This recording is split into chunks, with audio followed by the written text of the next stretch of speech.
कि धर्मदास, माता पिता के पुत्र या पुत्री कितने निकम्मे हो जा, फिर भी वो चाहता है कि ये कभी सुधर जा और मेरे पास आ जाएं तो मैं इनको सर्व लाभ दूं। अब ये सभी मेरी आत्मा है, मेरे से उत्पन्न है, मेरे शरीर से निकली है। परमात्मा ने अपने वचन से सभी की उत्पत्ति की है। अब हम परमात्मा के पेट से बाहर आए हैं और जो भी माता अपने बच्चे को, बेटा या बेटी को जन्म देती है, उसको कितने प्यारे होते हैं। दास ने देखा एक माई का पुत्र बिल्कुल जन्म से अपाहिज था, लाल गिरती रहती थी, ऐसे बांगा टेढ़ा मुख था और वो माँ उसको इतना प्यार करती थी, लाड करती थी, उसकी लार धोके और चूमती थी, प्यार करती थी। तो पुण्यात्माओं, हम उस परम पिता की आत्मा है जो हमारे लिए भटक रहा है। हम कितने निकम्मे हैं, कितने नालायक हो गए, फिर भी उसके हृदय में हमारी न्यारी कसक है। हमने क्या गलती की थी, ये सृष्टि रचना के द्वारा आपको बहुत बार बता रखी है। आज विषय दूसरा है, इस करके थोड़ा सा हिंट देंगे।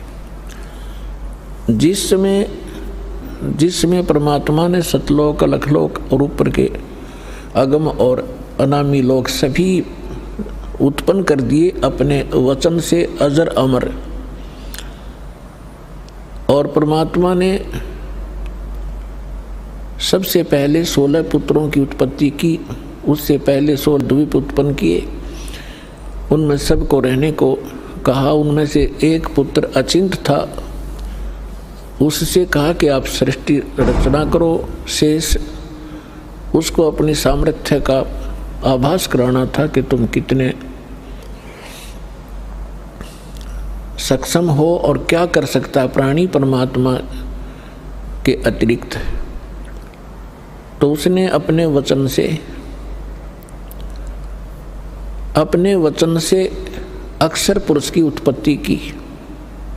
श्रीमद् भगवद गीता अध्याय नंबर 15 के श्लोक नंबर 16 और 17 में 3 पुरुष हैं, सरपुरुष, अक्षर पुरुष और उत्तम पुरुष है तो अन्य। उसको परम अक्षर पुरुष यानी परम अक्षर ब्रह्म कहते हैं, जो श्रीमद् भगवद गीता अध्याय नंबर 7 के श्लोक 29 में गीता ज्ञानदाता कहता है कि अर्जुन, जो व्यक्ति जरा और मरण से छूटने के लिए ही प्रयत्नशील हैं, उससे मोक्ष पाना चाहते हैं वृद्धावस्था से और मृत्यु से, वो उस तत्परम से परिचित हैं, संपूर्ण अध्यात्म ज्ञान से परिचित हैं और सब कर्मों से वो वेल नोन है। वही लोग यहाँ से निकलने की, मृत्यु से और जरा यानी बुढ़ापे के दुख से छूटने का प्रयत्न करते हैं, तो वो उस तत्ब्रह्म से परिचित होते हैं। अर्जुन ने 8वें अध्याय के प्रथम मंत्र में पूछा कि वो तत्ब्रह्म क्या है। गीता ज्ञानदाता ने 8वें अध्याय के 3रे श्लोक में कहा कि वो परम अक्षर ब्रह्म है। यानी गीता ज्ञानदाता से अन्य है वो समरस शक्ति। तो 15वें अध्याय के गीता जी के 16 और 17 श्लोक में 3 पुरुष हैं, सरपुरुष, अक्षर पुरुष, और 17वें श्लोक में कहा कि उत्तम पुरुष है तो अन्य है। इन दोनों से, सरपुरुष और अक्षर पुरुष से वो श्रेष्ठ परमात्मा, उत्तम पुरुष, पुरुषोत्तम तो कोई और है, और वही तीनों लोकों में प्रवेश करके सबका धारण पोषण करता है। वो वास्तव में अविनाशी परमेश्वर है। तो अचिंत ने अक्षर पुरुष की उत्पत्ति की, और अक्षर पुरुष वहाँ एक सरोवर है, मान सरोवर, अमृत से भरा हुआ, उसमें जाके सो गया, गहरा चला गया। वहाँ श्वासों से जीवन नहीं है। काफ़ी समय तक वो बाहर नहीं आया। आपको थोड़ी सी सृष्टि रचना का हिंट देकर आज का जो विषय है वो फिर चलेगा। अचिंत ने देखा अक्षर पुरुष सरोवर के अंदर गहरी निद्रा में सो रहा है, और अक्षर पुरुष के बिना अचिंत सृष्टि नहीं कर सकता। तब उसने अर्ज की कि अक्षर पुरुष निद्रा में है, प्रभु मैं कुछ नहीं कर पा रहा हूँ। तब परमात्मा ने कहा कि बेटा तुम कर भी नहीं सकते, ये तुम्हारे को थोड़ा सा एक झटका दिया है, कहीं तुम बीच में टांग अड़ा लेते।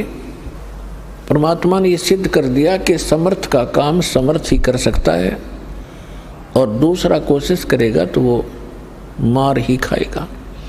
तब परमेश्वर ने उसी सरोवर से थोड़ा सा जल अपनी आचमन में लिया, अपनी शब्द से उसको अंडा बना दिया। अंडे में अपने वचन से अपने ही अंदर से एक आत्मा उसमें प्रवेश कर दी। उस अंडे को बहुत बड़ा आकार का अंडा बना दिया, उसको उसमें छोड़ दिया। सरोवर में गड़गड़ गड़गड़ करता हुआ वो नीचे गया। तो उसकी गड़गड़ाहट सुनकर अक्सर पुरुष की निद्रा खुल गई। और किसी को कच्ची निद्रा से जगा दिया जाए तो उसमें थोड़ा सा क्रोध होता है। उसने क्रोधवश उसको देखा कि किसने मेरी निद्रा भंग कर दी, तो वो कोप उस अंडे पर टकराया, उससे अंडा फूट गया। उसमें से ये सरपुरुष निकला, सरपुरुष। अब इस अध्यात्म ज्ञान को सुनने के लिए यह सृष्टि रचना एक मास्टर की समझ लेना। और जब तक आप इस सृष्टि रचना से परिचित नहीं होगे तब तक आप अध्यात्म का कोई सिर पैर नहीं समझ सकते। प्रथम बार कोई सुनेगा उसको ऐसा लगेगा जैसे दंत कथा बनावटी कहानी है। वो अंडा फट जाने से उसमें से सरपुरुष निकला, ज्योति निरंजन, जिसको काल भी कहा जाता है, जो 21 ब्रह्मांड का स्वामी है। तब परमेश्वर ने कहा कि तुम दोनों बाहर आओ। वो दोनों बाहर आ गए। उनसे कहा कि जाइए आप अचिंत के द्वीप में रहो। एक स्थान तीनों को दे दिया, अचिंत, सरपुरुष और अक्षर पुरुष।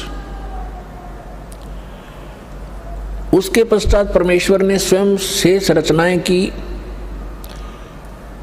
और हम सभी आत्माओं को अपने वचन से उत्पन्न कर दिया। असंख्य जितने भी यहाँ चींटी, मच्छर, मक्खी, सूक्ष्म जीव जो दिखते भी नहीं, दूरबीन से देखे जा सकते हैं, हाथी, देवता, ये सभी प्राणी परमात्मा ने अपनी वचन से उत्पन्न करके, ये सभी आत्माएं ऊपर रहा करती थी। हम सभी की वहाँ सृष्टि थी, परिवार था। और बहुत सुंदर महल, बड़े बड़े बगीचे, प्रत्येक के महल के आसपास बहुत सुंदर आगे पार्क हैं, फल फ्रूट वहाँ पर लदपद रहते हैं, मेवा लदपद रहती है, सदाबहार वृक्ष हैं, सदाबहार बाग बगीचे हैं। तब परमात्मा ने हम सबको उत्पन्न किया, हम अलग अलग रहने लगे और हमारा वहाँ पर एक परिवार बन गया। जैसे आपका यहाँ परिवार बन गया, ऐसे वहाँ भी आपका ऐसे सुंदर परिवार था। प्यार से रहते थे, कोई तकलीफ नहीं, किसी वस्तु का अभाव नहीं, कोई काम नहीं। तो फिर कुछ समय के उपरांत काफी समय बीत गया था, तो इस ज्योति निरंजन सरपुरुष के मन में एक खुरापात उत्पन्न हुआ। इसने सोचा हम तीन तो एक स्थान पर एक ही प्लाट में रह रहे हैं, द्वीप में, और शेष मेरे भाई अब अलग अलग द्वीपों में रह रहे हैं, तो मैं अलग से द्वीप प्राप्त करूंगा। इसने अलग से स्थान प्राप्ति के लिए तप शुरू किया, एक पैर पे खड़ा होकर। एक पैर पे खड़ा होकर के इसने तप किया, कभी उस पैर को रख ले, कभी उसको। और हम फिर इसके जाल में कैसे फंसे? हम इस ज्योत स्वरूपी निरंजन को देखने लगे और इसके इस ड्रामे को, इस एक्टिंग को, इस तपस्या के को हम देखकर प्रभावित हो गए और ये सोचने लगे बड़ा कमाल कर दिया इसने, एक पैर पर खड़ा है, ओहो कितने युग बीत गए, कितना समय बीत गया। तो ये समझ, आज हमारे अंदर भी एक ऐसी प्रेरणा, ये धारणा या कमजोरी आज भी विद्यमान है। जैसे कोई एक्टर, कोई हीरो या हीरोइन, अभिनेता अभिनेत्री, आप उसको देखते हैं, फिल्म वगैरह देखते हैं उनकी, तो उनसे इतने प्रभावित हो जाते हैं ये जवान नौजवान बच्चे, लड़के या लड़कियां, और वो कभी यहाँ आजा बरवाला में या हिसार में, तो ये नादान बालक है, उसको देखने के लिए वहाँ कई हजारों की संख्या में इकट्ठे हो जाएंगे और वो अपनी रोजी रोटी के लिए चटक मटक करते हैं और ये फजूल में मुफ्त में डले ढोने के लिए उसको देखने जाते हैं।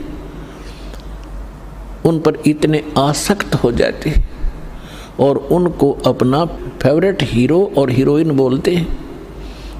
बताओ, उनसे लेना एक न देने दो, वो उनको बता टिंडे देंगे, वो अपने लिए नाचें कूदें बकवाद करें, 2 पैसे इकट्ठे करने की खातिर, और ये मुंह बाएं देखें जहाँ उसकी खातिर वो खड़ी इतने किलोमीटर पे। तो ये कमजोरी हमारे वहाँ हुई थी। हमें सारी सुविधा वहाँ प्राप्त थी, हमारा समर्थ भगवान हमारे को सब सुविधाएं दे रहा था, और उस सुविधाओं को भूलकर, परमात्मा के एहसान को भूलकर हम इस नीच को देखने लगे, इस काल को।